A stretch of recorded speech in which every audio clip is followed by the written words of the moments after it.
Well, to give us some analysis around all of this, some colour, what that means in terms of investment strategy, we are joined by George Lucas from In Street Investment. George, always great to see you on a Monday. Thank you very much for having me. For coming in. Well, just firstly, in terms of all that data we were just watching there, we've got the FOMC meeting. What's your sense, though? Is this likely to be a non-event? Yeah, I think it's going to be a non-event. I mean, as they are data watching, there's going to be no good data now probably until January, no reliable data that they can rely on. And so, and especially they want to see what effect the government shutdown had through the economy as well.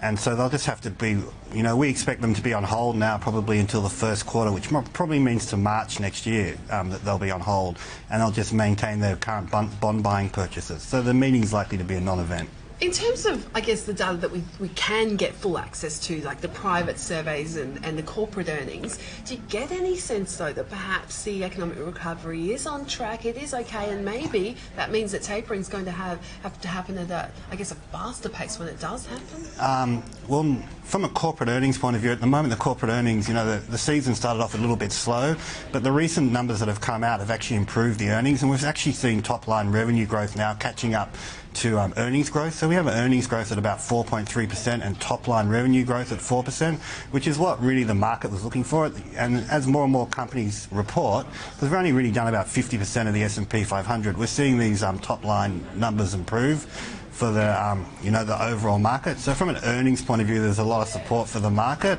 The big question is if the Fed starts tapering in March, will they speed up the program, because they did say that they're going to want to start raising interest rates in late 2015, or will they also postpone the interest rates rises into 2016 and have a similar tapering? And we're really not at a point that we can say that yet, which, you know, it is data dependent.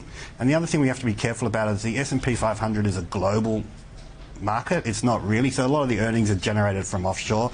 So it's not necessarily a true reflection of what's happening in the US. It is a reflection of what's happening in the world. And globally, the world seems to be improving. Okay. Just in terms of, I guess, talking through that then, obviously we get a lot of data out this week to help sort of give some colour around that.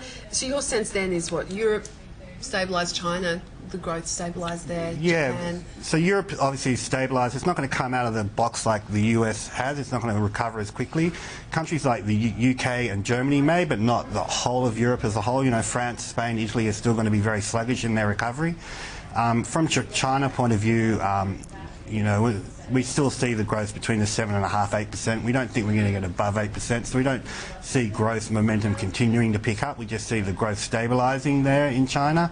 And Japan's got a lot of numbers coming out this week, especially at the end of the week, and we expect them all to be positive. We do think the recovery is taking hold in Japan, but it is also very much on whether they can get the next set of policies through, whether that growth will be sustained for a long period of time. The thing about Japan is that, you know, it's got a lot of room for the structural reforms, while other countries like Europe don't. So there's a lot of potential for Japan to continue to grow. Just in terms, I guess, of, you know, some of the reactions we've seen, there seemed to be worries last week about China, the rise in short-term money market rates, that perhaps, you know, we're looking at a big credit squeeze again, as we saw a few months ago, and then also a bit of sabre-rattling by the Japanese Prime Minister over the weekend against China, and a little bit of weakness being seen in the yen across some of the major currencies. Do you think, though, that, you know, investors just want something to worry about? Are you worried by those kinds of things? I'm not worried about those type of things. I mean, we really do feel the markets are just going to continue to rally into the end of the year. At the end of the day, we've had a lot of this before in China, where interest rates have gone up, and short-term interest rates, and there've been, you know, potential crises on the horizon. But the bottom line for Australia is that they continue to have double-digit export growth into China, and we continue to see their imports grow, and we continue to see iron ore prices remaining quite stable. So there's obviously, from an Australian point of view, a lot of demand for what we produce out of China, and so even these little short-term crises aren't really affecting the demand for our commodities into China. The Japan sabre-rattling with China has been happening for a while. It's on both sides, and it's always a risk, but it's hard to see where it's going to. In the short term, we don't think it's going to go very far, but it is a risk, because part of the Abenomics, or part of the aid policy, has been reinflating this nationalism in Japan, which is something that China won't like. Just another, I guess, bullish indicator perhaps, I mean, in terms of fund flows as well. I mean, we're seeing equity mutual funds, I know you're pointing out big flows into that. Is there a sense that there has been a lot of cash on the sidelines too? I mean, we kind of can't discount just the amount of like us, and we got it a bit wrong, is that we expected there'd be a lot more volatility in the market in October and September, and we kind of were sitting on the sideline, and a lot of fund managers did that, and they cashed up a lot of their bond portfolios ready to invest it into equities, and this volatility never occurred, and we only really had, you know, short, sharp pullbacks of, you know, 4 or 5%, and so no one's had time to get back into the market. And what we've seen over the last couple of weeks since the debt crisis is that a lot of money is flowing back trying to get into the market, which was hoping to get into the market on a pullback in September and October, which never occurred. So there does appear to be quite a lot of cash on the sidelines still.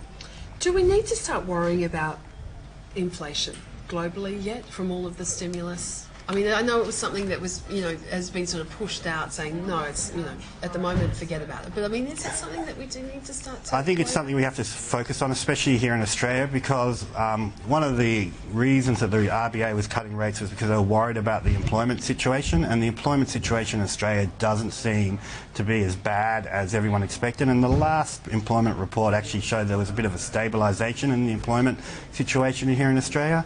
So we've got a stronger employment situation here in Australia than people expected. Plus, we've got rising housing prices. There is a bit of an ingredient for inflation in Australia, and I think the same could start happening, you know, globally, especially in the US, where as their employment situation begins to improve as well, that the potential for inflation is a lot higher than people are giving it credence for at the moment. George, it's always great to get your views. Thank you so much for joining us. No, thank you for having us. George Lucas there from In Street Investment.